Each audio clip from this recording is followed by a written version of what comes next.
We're in. We're on. We're live. It's all happening. It's all kicking off. It's the 6th episode or the 5th episode of the second series of the Crickware podcast. My name is Jake, better known on the forums as How's That? You're listening to this. Well done. Congratulations. You found something truly exquisite. Or, bordering on mediocre. Hello to everybody who's listening. We've got a couple of guests with us. Please say hello, Hanne. Hello. And please say hello, cnerd, I believe we're supposed to say. Hello. How are we doing? We're getting on. We're watching some cricket right now. At the moment, India are batting against England. They had a good start. They lost some wickets in which Abdur Razzaq took a pair. Virat Kohli got out swinging against Moeen Ali and doubted reality, and it was very funny. Now they've actually restarted themselves and been a bit more like an international team. It looks like they're going to get a pretty good score. Oh, you guys been watching this morning? Not really. Bits of it, yeah. I watched when Rashid got a few wickets, and now my stream has died. So. You mean your television set? Television set, obviously. Your perfectly legal cable subscription. Yeah. Exactly. Yeah. And maybe I'll tune in because this is one of those matches where there's just going to be a silly score from both teams. It does feel like the preliminary each time. In the 2020s as well in this series, it's been very much a case of see how decent a score they're getting, and if it's a good score, then it's going to be chased down. And if it's a genuinely obscene score, then there's a good chance they'll defend it. Yeah, I saw a Jared Kimber piece where he talked about how these two teams in white ball cricket score faster than any other team, have larger partnerships than any other team, average a higher score than any other team. Two best ODI sides in cricket, but it's just bat versus bat at some point.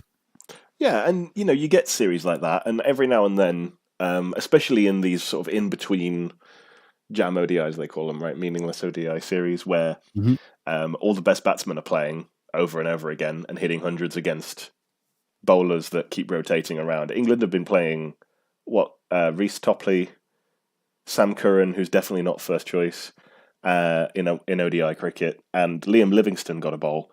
This is what's happening, but India still get to play Rohit Sharma, Virat Kohli, Rishabh Pant. Like the batting never changes, but the bowling has to go through all these motions all the time. And even in like England's modern strategy, which is this sort of high scoring, try to disrupt the opposition with wickets rather than trying to keep a lid on the scoring, that sort of thing. That's why Abdur Razzaq has so many games now. Even with that,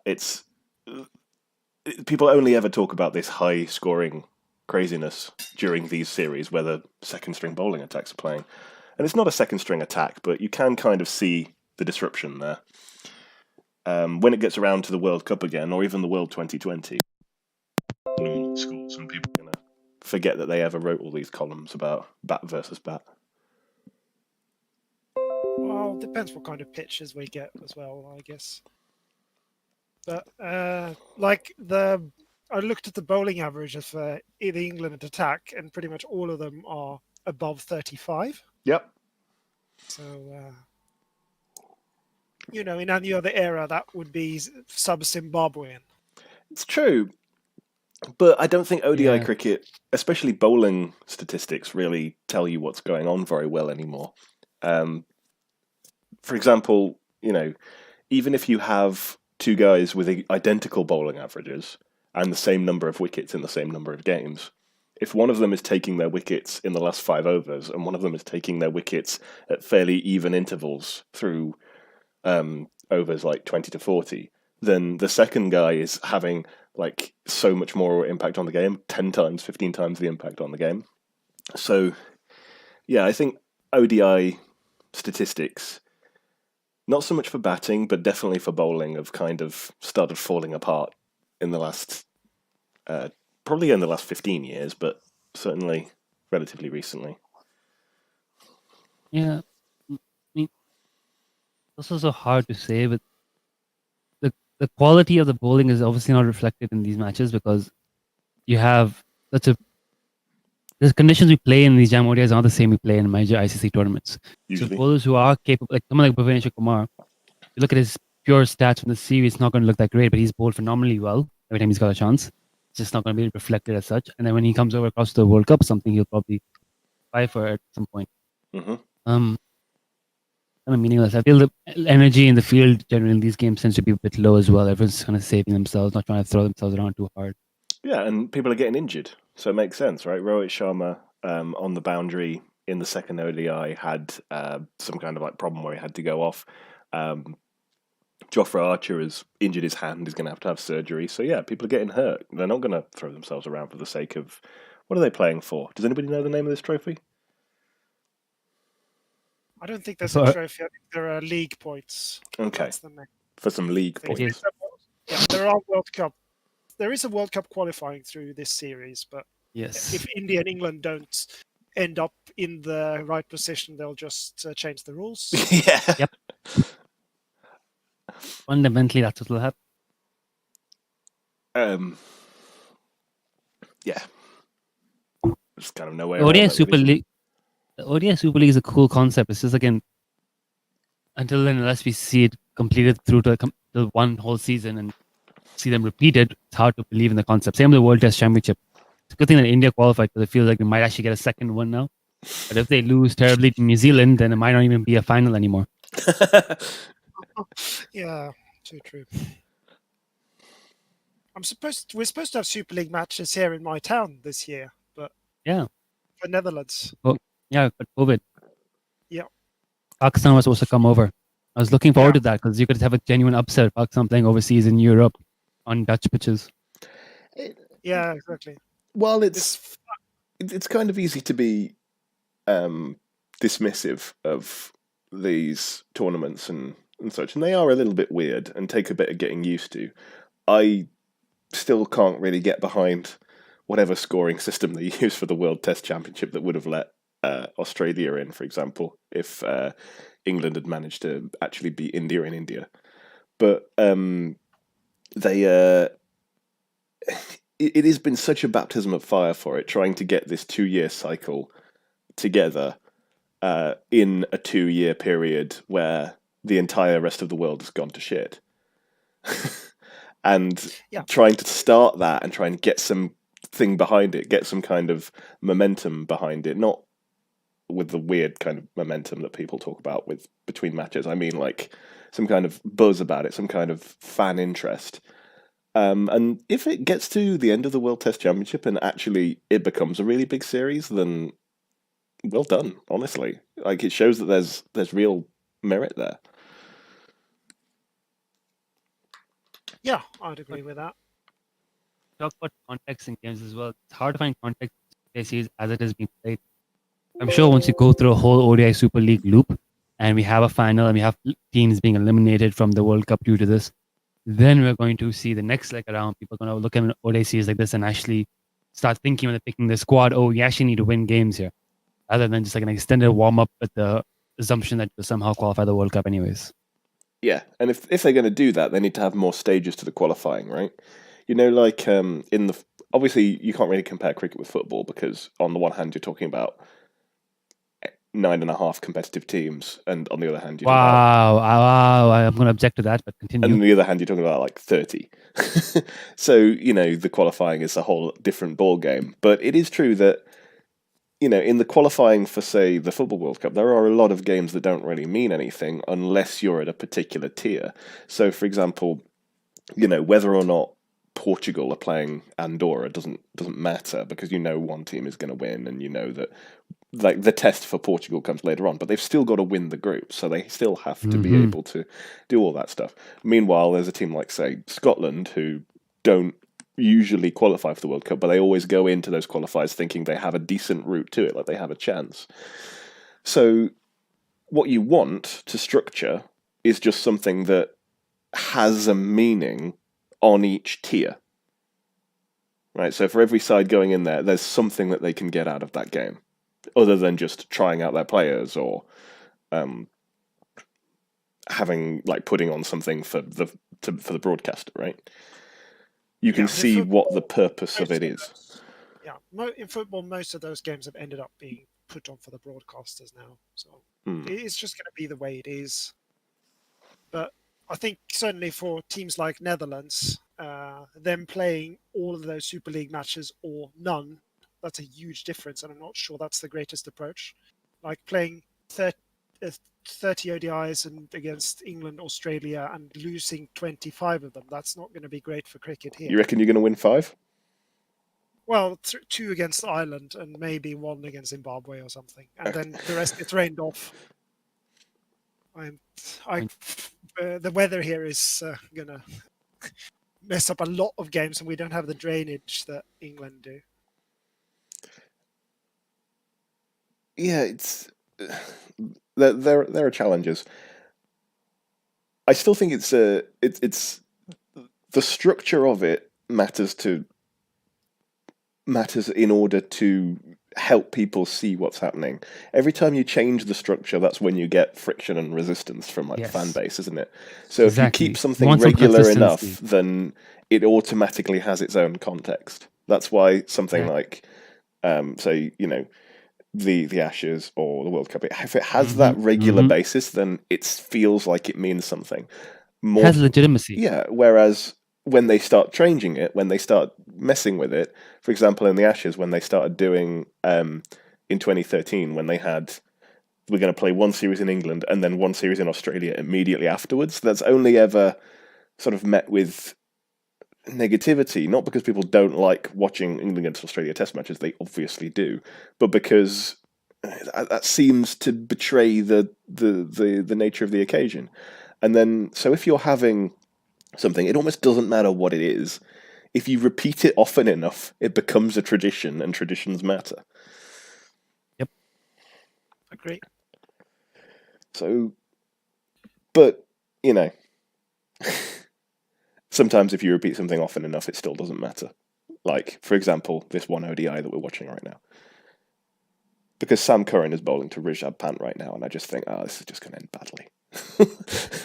This is not fair. That's just a mismatch. That's In a test match, there'd be some interesting stuff going on there, right? Sam Curran trying to pitch it up, trying to move the ball away a little bit, trying to tempt him.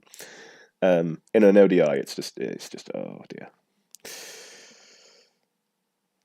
I think Pant is just capable of absolutely killing bowlers in any format at the moment. So, if there's one thing that I've been convinced of this year, as in this calendar year, from watching all forms of the game, it's Rishabh Pant's an absolute hero. Like, he would walk into any team in the world and be there for 10 years. He's world class. He's amazing. I'm waiting for the inevitable form slump when everyone starts calling him a hack again. It's going to come. He's in a purple patch right now. He's going to slip. His standards are going to fall. He's not going to score as consistently at some point. And he's going to look awful while doing that, while also not being good behind the stumps. And everyone's going to call for his head. It's going to happen. Okay. The life cycle of... Already half people are calling for his head, even though he's scoring runs. Mm-hmm. Or the thing that... Sorry, carry on. Weird fans. That's just weird fans. I mean, everyone has haters in India. It's very weird. Like half the people are calling for Virat Kohli's head at the moment. Yeah, I'm calling for Virat Kohli's head. You're calling for Virat Kohli's head because he keeps losing the toss. That's my understanding of the situation. I think he's lost the toss in all 3 games in this ODI series, actually. How does he lose so many tosses? I don't get it. It's just inherently bad luck. Wasn't it Richie Benaud who said captaincy is 99% luck, 1% skill? That sounds like the sort of thing that you can just make up a name and attribute a quote to, yeah. Sure, why not? Richie Benaud said it, now we know. To be fair, Kohli has been in a bit of a bad run of form, personally. He has, but it's just funny when he gets out. I can't hold it against him. How? I have a source. I have a LinkedIn article that attributes the quote to Richie Benaud. It must be true. All right, I believe you. I said sure, why not? I do not.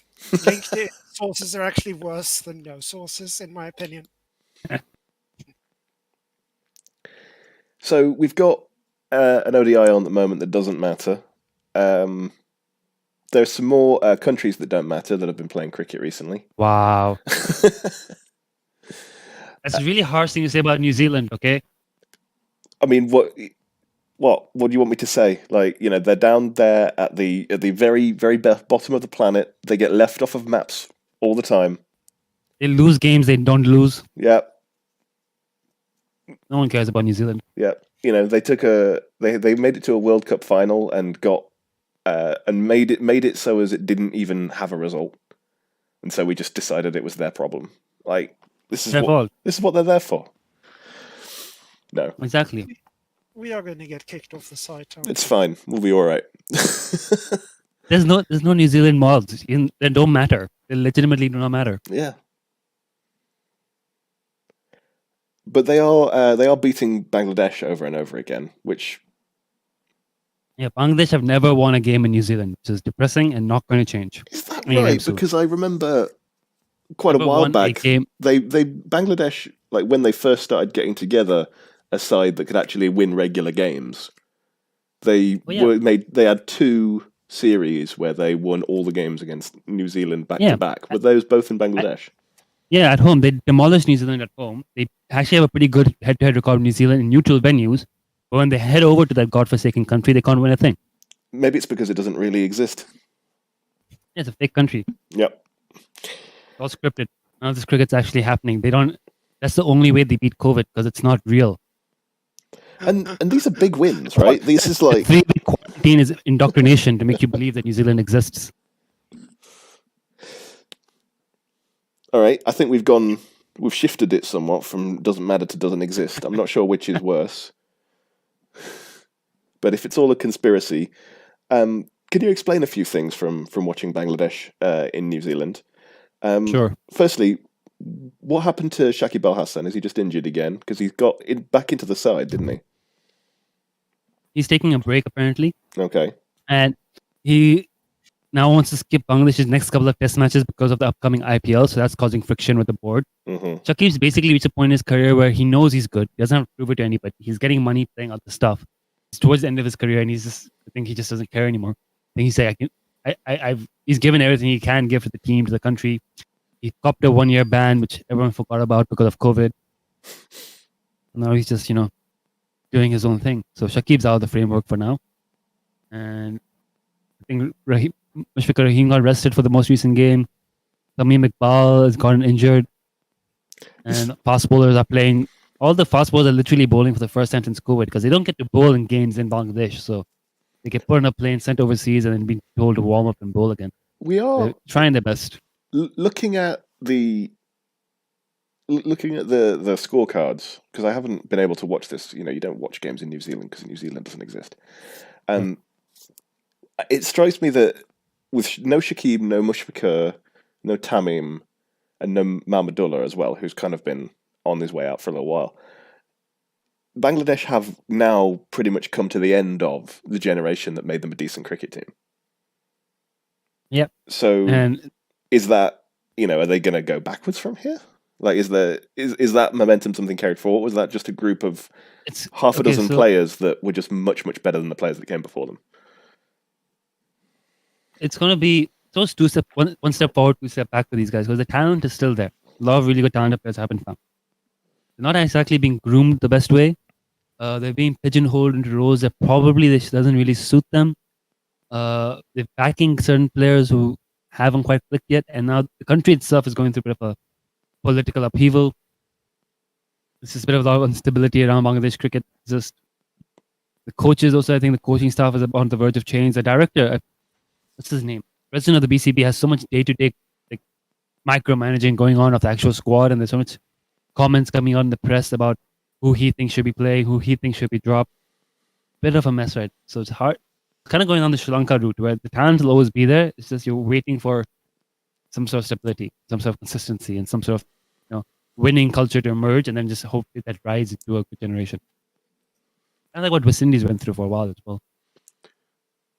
Do you think the T20 franchise league system, because we were talking before stream about Afghanistan, we'll get to those in a moment, and how we think that those guys getting experience against those kind of players regularly all the time makes a difference. But then there seems to be this step in between where it's actually kind of hindering.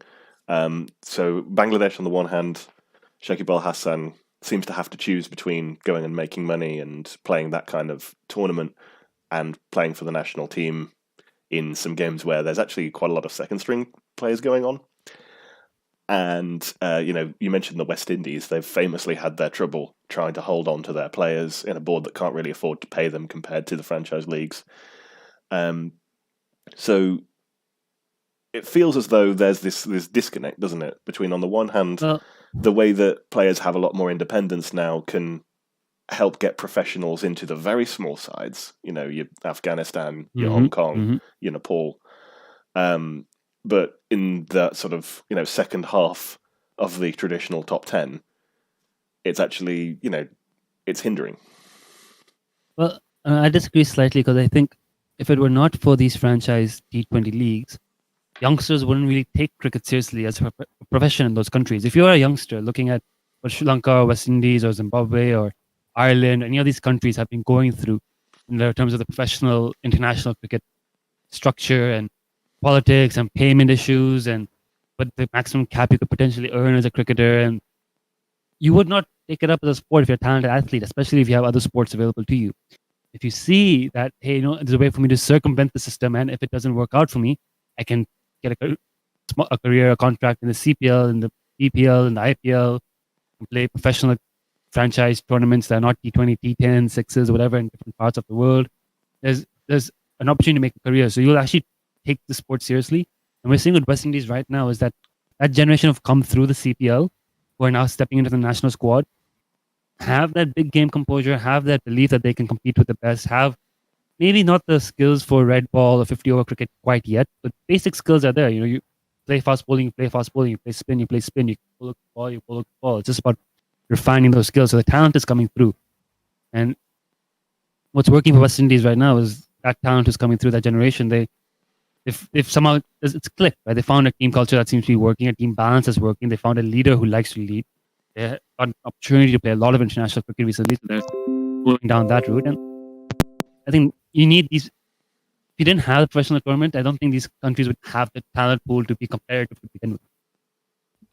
And to come back to our earlier point, I think it makes more of a difference in these kind of bilaterals than in the World Cups or the T20 World Cups, because they're usually all the countries get their best team together for that. Yes. So in these tours is going to be a lot of one-sided things, but when you get to the neutral tournaments, they have the experience, and also they've met each other from those IPLs, CPLs, so they know what they're going up against. Yep. We've talked a bit about Bangladesh, and let's talk briefly about New Zealand. New Zealand have a side that even if it doesn't exist. Yep. And they've uncovered Devon Conway, who's from South Africa. Thus, another poaching. Well, no, it's no. You can't poach players to a country that doesn't exist. It's just they're having to source a team to make up for the fact that the country doesn't exist, and so more players are coming over from South Africa. That's all that happens. I've realised we've stumbled onto a theory that explains everything, and I'm not sure how to feel about it. I feel like this is This is what Rutherford must have felt when he discovered what happened to the structure of the atom. Right? We've really stumbled onto something that works, and I'm a bit scared. This is why they didn't win the World Cup final. They're not a real team. How can you win the World Cup final if you're not a real team? That's why there was a conspiracy, the deflection of the bat, everything, the boundary count, just to ensure that legitimate country won. Yeah, it's a good explanation as any. This is why they're in the WTC final, so India can win it. They're not there to participate. They're there to make up the numbers. They're there to do the job. No, they're there to be like a name on a score sheet, right? Because there aren't any actual players. Exactly. Right. And India can win the WTC and boost it. Right. So let's move on to countries that exist. We've got there's we were talking about Afghanistan a moment ago. They've been playing in the UAE against Zimbabwe. When we first talked about this last week, we predicted that Afghanistan were just going to win everything. They have been winning everything in the 2020 games, which is not altogether unsurprising, because we mentioned just before we came online, Asghar Afghan who has named himself Afghan in what can be only described as an aggressive move to the selectors. You know, I've literally changed my name to be named after your team. Are you gonna drop me?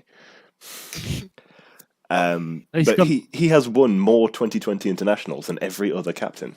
He's won 42 out of 52 games. Yep, he's captained more T20 games than most captains.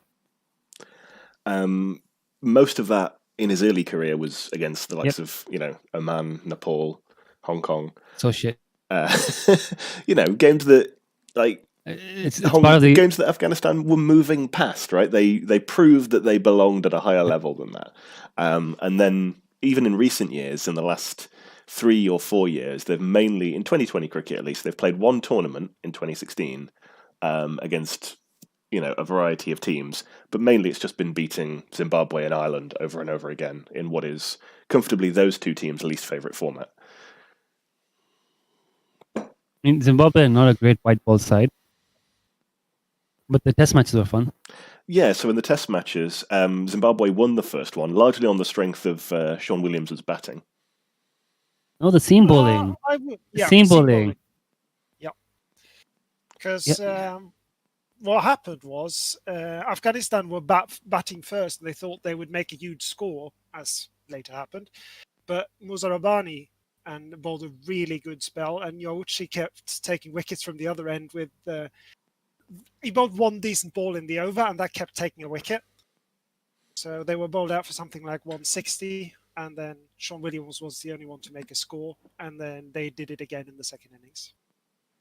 Okay. What I loved about this series was that the two matches were played, I think, on the same square, the same ground, with two dramatically different pitches. This is the thing people have been talking about Dubai and Abu Dhabi for a while. It's the world-class facilities.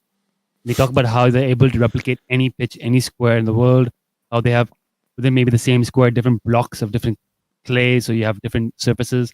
And for a two-match series, they were hosting essentially as a neutral venue, even though I think Afghanistan was meant to be the home side.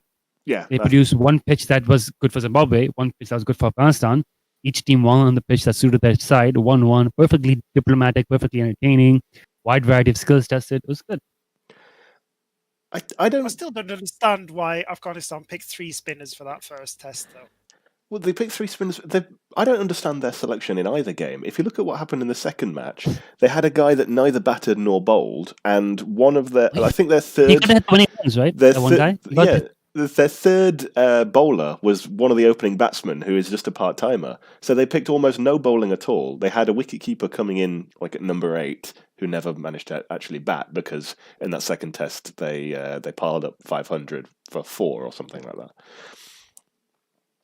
So yeah, they came in with a really weird, strange team with very little bowling that reminded me of a thread that Nufan, who you may remember on the forums, started saying, well, if you're bad away from home against a much, much better team, then go for the draw and like stack the batting and just get some part-timers to wheel away the overs and then like try and bat out the rest of the game. That was the kind of team they picked.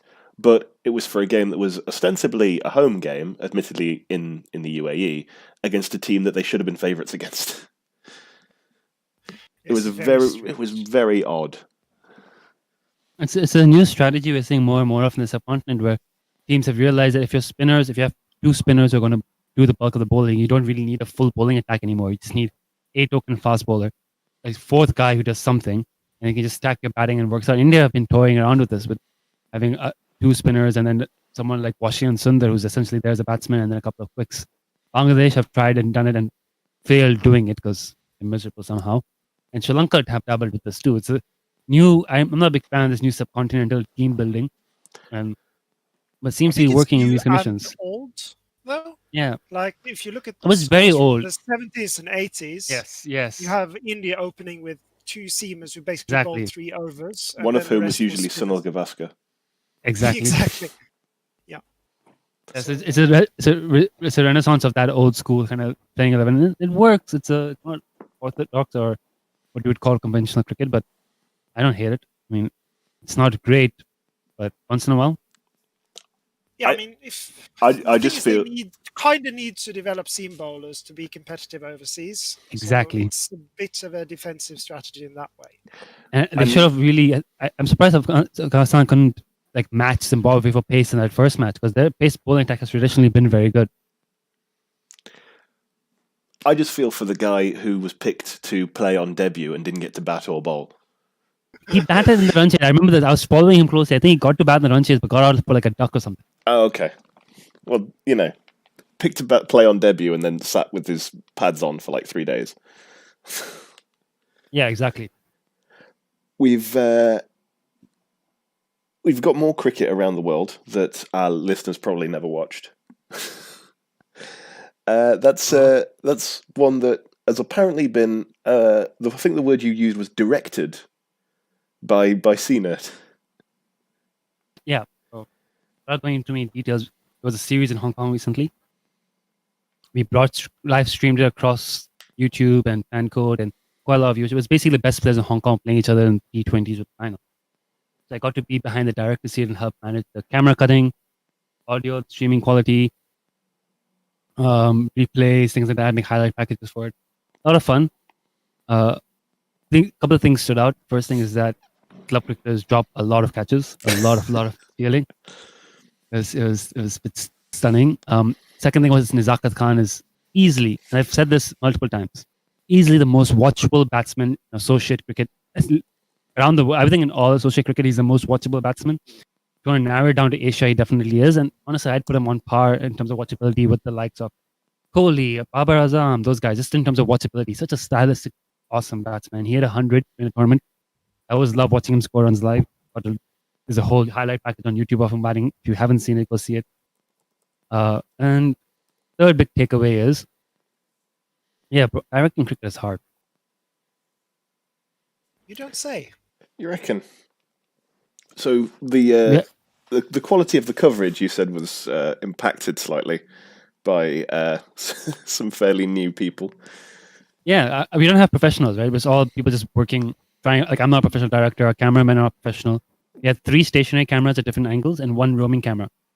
And the roaming camera kept missing it when fielders took catches. So we were getting messages from the fantasy cricket people like, who took this catch? The broadcast didn't capture it, because despite having 4 cameras on the field, we still missed who caught the ball. Oof. I like the notion as well of the time when the camera had missed somebody being bowled, and so in order to put the highlights package together, you had to just show a few seconds of the stumps being broken while the commentators try and describe what happened.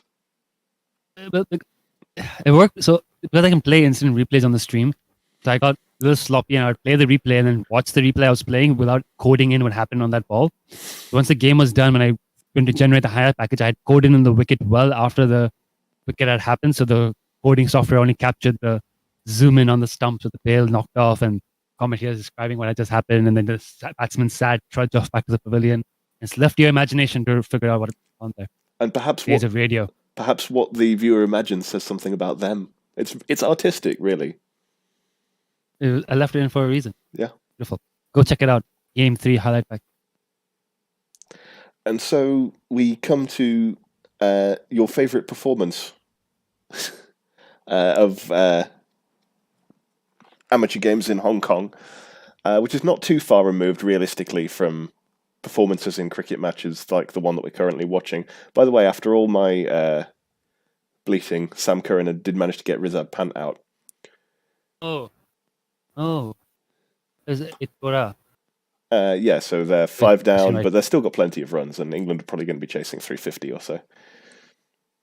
God, I hope we're not on yet. It's not score 50 yet. Mm-hmm.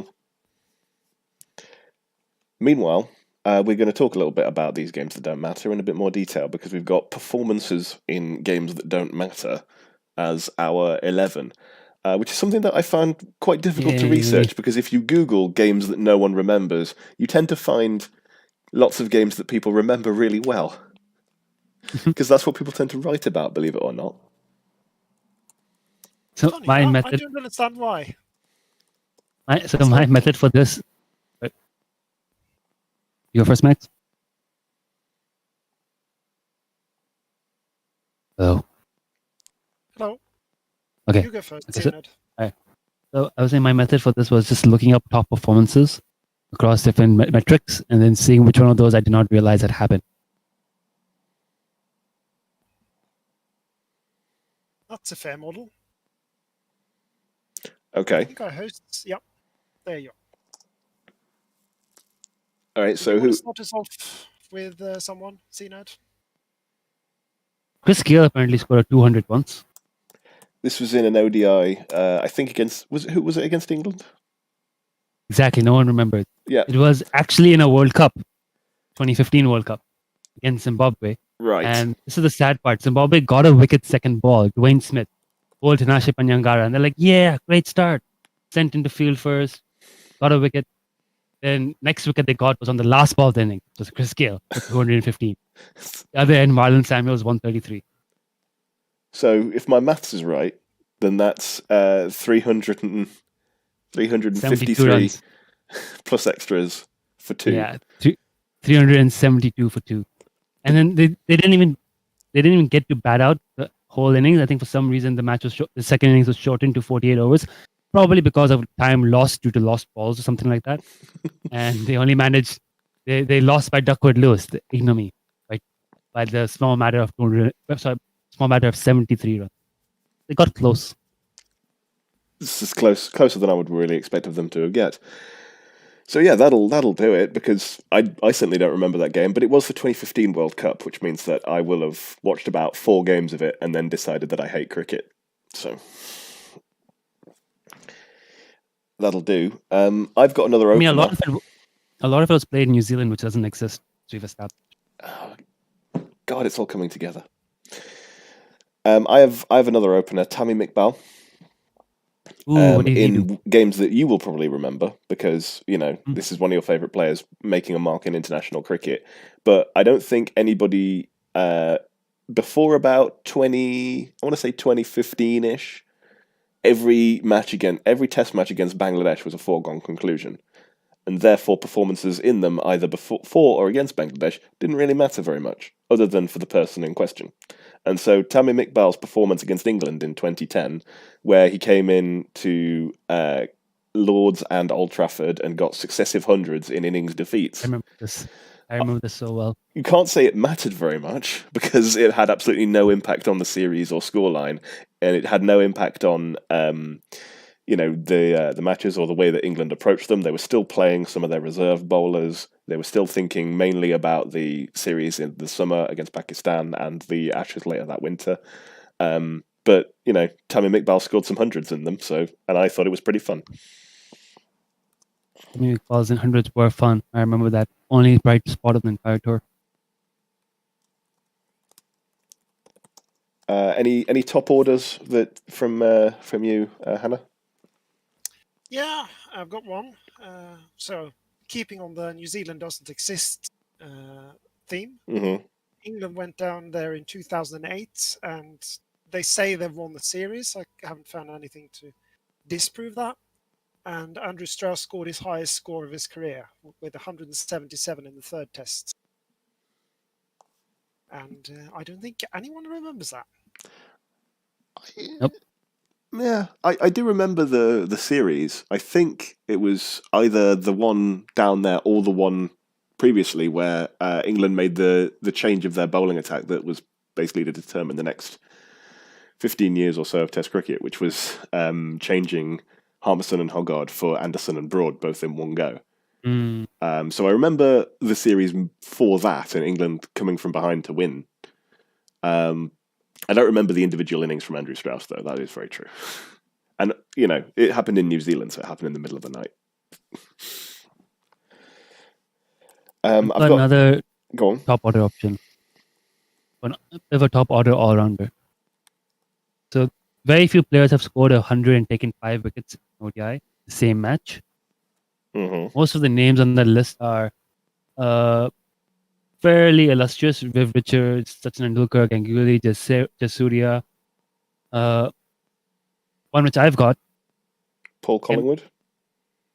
Paul Collingwood, everyone remember. Okay. 105 wickets in an inning. Viv Richards, Paul Collingwood. Everyone else has 104 wickets. Viv Richards and Paul Collingwood actually got 105. If you put Ajit Agakar Third in guy. our 11 for the fourth time in a row, you're gonna be in trouble. No, it's a player from UAE. Only the third man to get 100 and a 5-wicket haul. Okay. Rohan Mustafa did it against Papua New Guinea and Abu Dhabi, and no one. Good shout. Good shout. That's my associate ODI shout out for the day.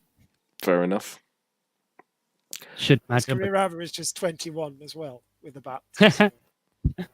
And his bowling is filthy. Have you ever watched him bowl? God. Well, in first class Darts. cricket, he has a bowling average of 47 with no 5-fers and 6 wickets.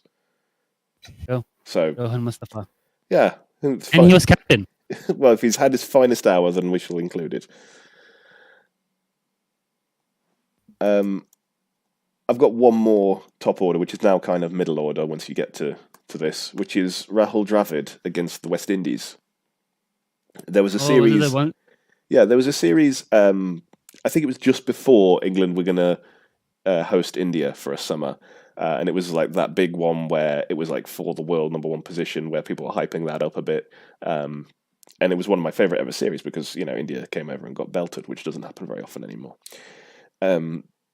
But just before that, there was a series where India were touring the West Indies, and many of the best players, including Tendulkar, and I think maybe Laxman and a few others as well, just decided not to bother touring, which upset certain West Indies fans. But Rahul Dravid went over, and it was a really low-scoring series and probably quite an interesting one. But Rahul Dravid was the main difference and ended up going over as the one senior India batsman, and therefore ended up winning the series for them over there. I remember this. Everyone was kind of happy India won, and we're like, Rahul Dravid won, right? No one did anything else. Pretty much. All right. Do we have keepers, all-rounders, that sort of thing? Well, the one cnerd mentioned was an all-rounder, wasn't it? So I'm going to squeeze in another batsman. Okay. Mohammad Ashraful, his 1 century against Australia in 2005, which was a triangular series before that ODI game has a special place in my heart.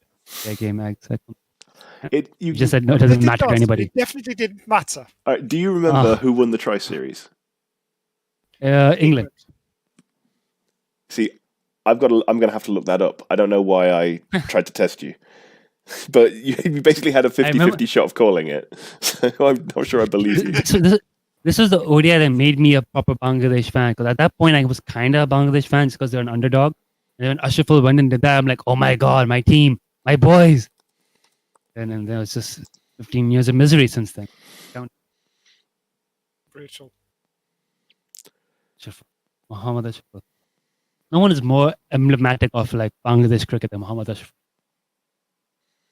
I have to agree with that. Young player comes onto the scene, has a lot of talent, and then 4 years later he averages 27 and is like, whatever. And has a 5-year ban for match fixing too. Does he? I think it's just expired last year. Okay, well that explains why he went away a bit quicker than most people would have thought. And he was fixing in the Bangladesh Premier League T20 thing, not even like in international cricket. He had slipped out of international cricket. Who's betting on that? Exactly.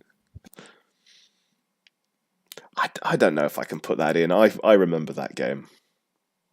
It's fair. That's me out of players anyway. So I have 2 performances. Then if you want a keeper, I've got a keeper and a bowling all-rounder. Okay, I've got a batting all-rounder, so go with your keeper first. It's a 2-on-1 because both happened in the same game. Okay.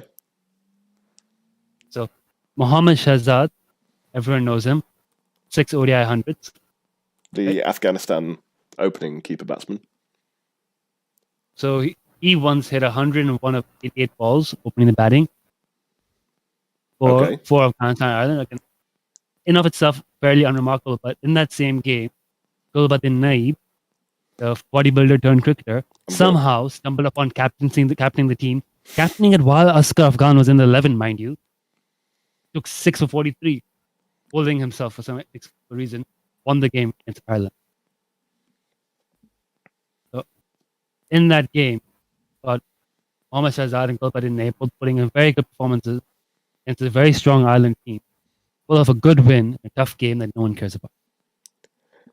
Gulbadin Naib has got to be one of my favourite cricketers. Somebody who has managed to get as far as he has from playing in his spare time to captaining his country in a World Cup, while ostensibly not really being a cricketer. And his 6 for 43 was the 4th highest bowling figures for a captain in an ODI. So tremendous. He shall go in. Even somebody who has a soft spot for him, I can't really pretend to have followed his career. I'm gonna, just above him in the batting order, I'm gonna put Abdur Razzaq for an incredibly memorable innings where he played and got 100 against South Africa in an ODI in, I looked it up, October 2010. And it was, one of these incredible innings where Pakistan were definitely losing. They were also running out most of their batsmen. Zulkarnain Haider and Saeed Ajmal both ran out. I think they had 3 run-outs towards the end of the game while Abdur Razzaq is batting, presumably trying to keep the strike, but when you actually look at the commentary, it's just them screwing up over and over again. And he hit something like 45 off the last 3 overs to try and win Pakistan the game, and managed to get them just over the line, and they won by 1 wicket. Incredible 100, incredible innings. Nobody knows the scoreline in that series without looking it up, and if anybody claims otherwise, I will fight them. So I'm going to... The eyes are excellent for this, isn't it? Yeah, these sort of meaningless series, especially the ones that come after a test series, right? Because sometimes when there's a test series coming up and you get the players over there and they play a few white ball matches, you can start to say, oh yeah, you can start to get to know the team a little bit. But these ones that come after a test series, it's just, I guess there's some more cricket today, and that's about it. And then you can enjoy it just fine, but you don't remember it. So I'm going to have Razzaq in there. So we still need to bowl an attack, though. I have another keeping option. I think might be a little bit better. Okay. Highest individual score from number 4 in an ODI. Highest individual score. Any guesses? Which batsman has the highest individual score from number 4 in an ODI? You can keep wicket. AB de Villiers? AB de Villiers, but do you remember who it was against? Oh, is it the one against the West Indies where he hit 160 or 60 or something? Nope, not that one. Something similar though, against Bangladesh. 176 of 104 balls. Oof. And here's the cherry on top. Got out to Rubal Hussain, who took 4 wickets in that match. That is fabulous. Yeah. So, there we go. It was a Jam ODI 2017 Bangladesh tour South Africa, second ODI. South Africa won by 104 runs. No one cared. No one remembers it. No one should care. I'm gonna put it happened. Yeah. Just a brutalizing of a team that couldn't. Just a bullying of a team that didn't fight back. And then giving you a wicket to Rubal Hussain of all the bowlers. Well, that's what I mean by not fighting back. Yeah. Playing Rubal Hussain. They had Murtaza, Taskin Abbott, Shakib Al Hassan. It was a decent bowling attack. But we still need some bowlers, though. Bowling performances in games that didn't matter. I have a Hong Kong bowler. Go for it. Ooh. So he wasn't doing this for Hong Kong. He's the only Hong Konger to have played in a World Cup final. And so far the only one. Mark Chapman might do it for the country that does not exist. Okay. But until then, Dermot Reeve, in the 1992 World Cup, bowled a spell that is to date the second most economical ODI spell of all time. Spell of at least 5 overs. In that game against Pakistan in the 1992 World Cup, he bowled 5 overs, 3 maidens, 2 runs, and a wicket of Wasim Haider, who I don't even know who he is. The reason this game is forgotten and no one remembers is because it was abandoned. No result. Pakistan bowled out for 74. England 24 for 1 when the rain came down. English weather did its thing. So Dermot Reeve, second most economical ODI bowling figures of all time in a match that no one remembers and no one cares about. Hong Kong's own. It feels like England should have won that if they bowled Pakistan out for 74 and then it got no result. Nope, the weather was too shit to allow it. I don't know about this, but I'm willing to bet that there's a English cricket fan in his 50s or 60s who remembers this as the grand injustice of that particular World Cup. Yes. I mean, I'm not saying that I feel that way, because if I felt that way, I wouldn't include this. I've definitely never heard of this performance, but someone out there, right? But yeah, if there are there will be people, I'm fairly sure, who are still going to bed at night just grumbling about that and thinking about how England should have just been given the win and therefore not get knocked out by Pakistan in the semi-final or final. Final. And Dermot Reeve, and Dermot Reeve played in that final, so Hong Kong's own. He actually played for Hong Kong in 1982, and then 10 years later he was playing the World Cup for England. I've got one bowler who's another England bowler playing against Pakistan. Ooh. Stephen Finn. Ooh, did he do anything noteworthy at all? So, I think it would have been about 2012 or 2013, where England were playing in the UAE and lost all the games because they suddenly discovered that they couldn't bat after having gone over there as like the champion team that had won a great deal of games with Andy Flower as coach and so on. I think this was also the test series that ended Owen Morgan's test career, which is one reason why I'm particularly sad about it. But after that, they played some one-day games and beat Pakistan 4-0. They played really well. Stephen Finn took loads of wickets. He was like coming into the team as predominantly a one-day bowler, having just left the test team the previous year, and was genuinely amazing and really, really good.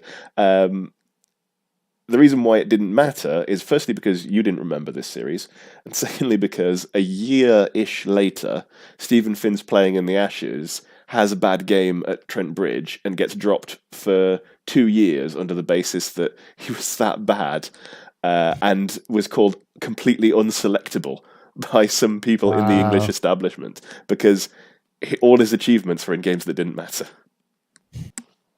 He did actually have a good run a little while later, right towards the end of his time with England, on a comeback game. And I think he was one of the people talked about in the very first edition of the Cricket Web podcast about 5 years ago. But for his performances in those one-day games in the UAE that I remember and no one else does, I'm putting him in this team. I think Stephen Finn's also the first bowler to have a no-ball rule introduced because of him. Yeah, because what is this? When you knock the ball, he kept you knock the stumps over and you run up. Oh my god! Yeah, he kept running into the stumps. He went through like a period of doing it, didn't he? Yeah. Even though he didn't do it at the start of his career. Yeah, it wasn't a thing to give that a no ball until Stephen Finn kept doing it in matches, and they're like, okay, we got to put a stop to this. They started calling it a no ball. So I'm surprised it's not called the Finn rule. We call it the Mun cut, but we don't call this the Finn.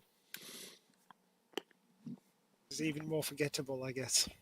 The last thing we need is a spinner.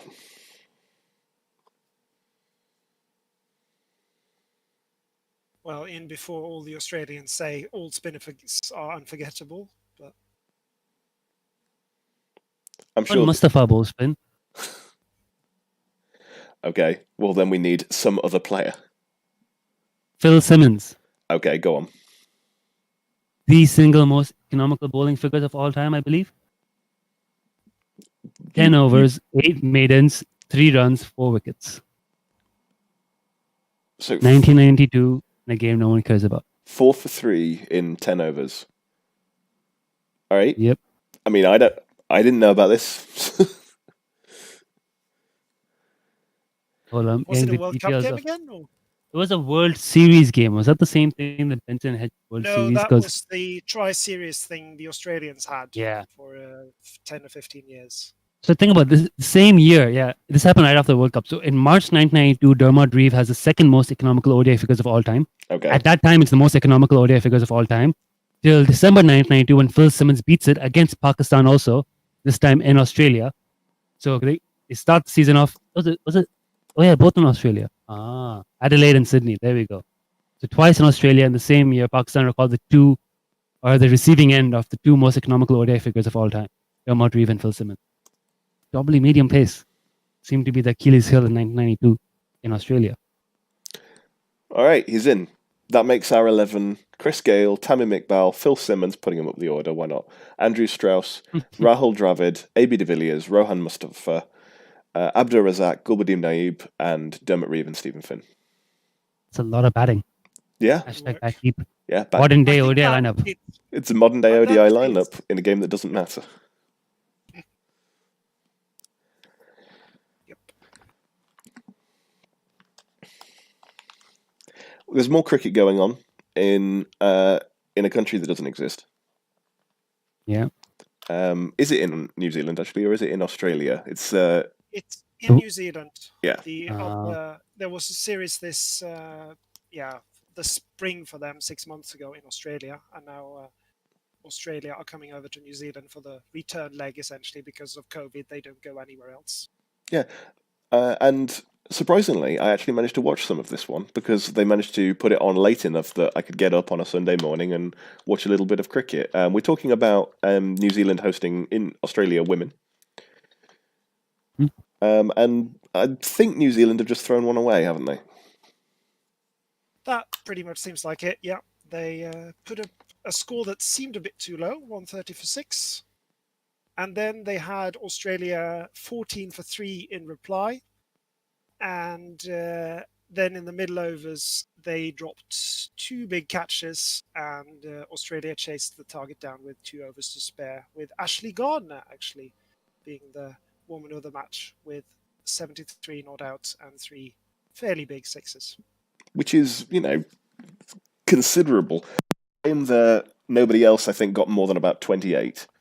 Amy Satterthwaite for New Zealand got 40, but generally, and that was barely more than a run a ball. So, in a pretty low-scoring game, coming in from 4 down and clonking 73 with 3 sixes is a hell of an innings. And if you're playing Australia women and you manage to get Meg Lanning out, then you feel like you've pretty much done half the job. So New Zealand should be kicking themselves for that one. And I'm hoping that New Zealand do go on to win that because, of course, New Zealand were recently beaten over there fairly rarely by an England team. So if New Zealand win this series, then owing to the transitive property and the fact that New Zealand doesn't really exist, then, England have beaten Australia. Can't argue with that. Sure, why not? Go ahead. Do what you like. Saw a chart somewhere which by transitive property means Hong Kong is the best ODI side in the world. So I'm okay with this. All right. Anyway, the series goes on. Just for people's information, there are 2 more T20s and there are also 3 ODIs, which means there'll be cricket in New Zealand something like mid-April, which I hope will not be rained off. But it seemed pretty nice and warm on the stream today, so let's hope that global warming fixes this for us. It should be Is fun. this being live streamed on YouTube too? No, sadly not. Oh, so the men's game is on YouTube, but the women's aren't. What they need against England, but not against Australia. It's very weird. Clearly, what they need is a professional director to head down there and show them what's what and get them a working stream with all the necessary artistic highlights that they need. Exactly. I'll send over the highlight package as my edition tape. And I think with that, and that earnest recommendation for absolutely anyone out there listening to please just give us some money to cover your cricket, then we're going to be calling it a day. So it's going to be goodbye from me, guys. Goodbye from Hanne. Goodbye. And goodbye from cnerd. Bye. And hopefully we'll see